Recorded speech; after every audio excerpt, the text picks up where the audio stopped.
How's it going, YouTube? This is Wake Run Collapse, and I don't know the first thing about video editing. I don't know any of that stuff. But I did want to make this video because a bunch of you have asked for it, and I wanted to share my thoughts on Omega Ruby and Alpha Sapphire being released worldwide in November. Obviously very exciting news, it's garnered a lot of buzz, so I made a list of 8 things that I wanted to say about the upcoming release of these new games. So, let's kick it off with number 1.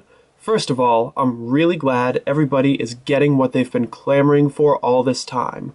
Hoenn confirmed, and Hoenn remakes, and 3rd gen this, and 3rd gen that, and everybody finally seems to be not even calming down, just they feel confirmed. I've noticed that people feel like their love for Pokemon is justified, and that's great, because I love it when people get what they're supposed to get. They get what they feel they deserve, and it really strengthens the fan base as well.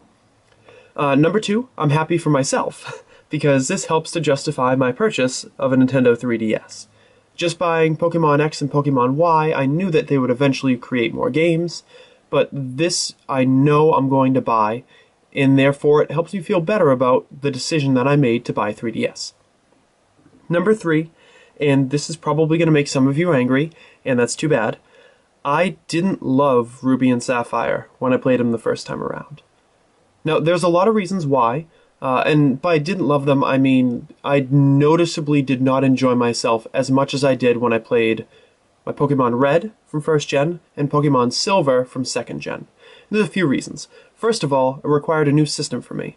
Since I only played Pokemon on the handheld, that bothered me at the time. There were also lots of new Pokemon that were initially unimpressive to me. It's probably the least excited I'd been about a new generation of monsters on release.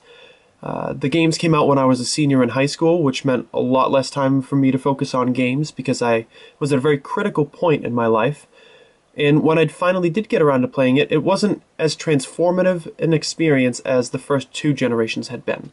So maybe I gave it a bit of an unfair shake, maybe it had less to do with the games and more to do with the progression of Pokemon as a franchise, but I didn't love them when they first came out.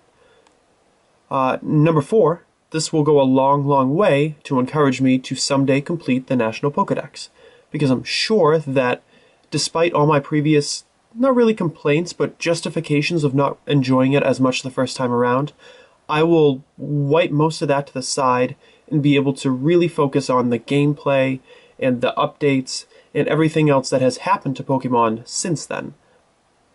I needed a little bit of a kick in the pants to actually seek out and try to complete a National Pokédex, and this might do it for me.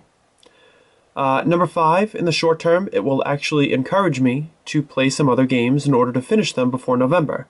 The big offender is the HD PS3 version of Final Fantasy X, which is looking at me from over here and wondering when it's actually going to be played, because I bought it on release and that was 2 months ago.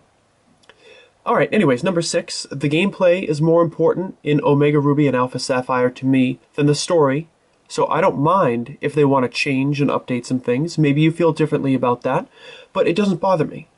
I'm okay if they want to make advancements as they see it, and even if they don't get all of them right, that's still okay, because they operate within the confines of the Pokemon games, and that's important too. Number 7, Mega Groudon and Mega Kyogre, by the looks of things. Perhaps Mega Rayquaza, maybe some other new ones too. The thought alone just makes me salivate. I'm picturing what it's going to do for my collection, because I know that they will make cards if they truly are Megas, and it certainly looked like Groudon and Kyogre at the very least will be Megas.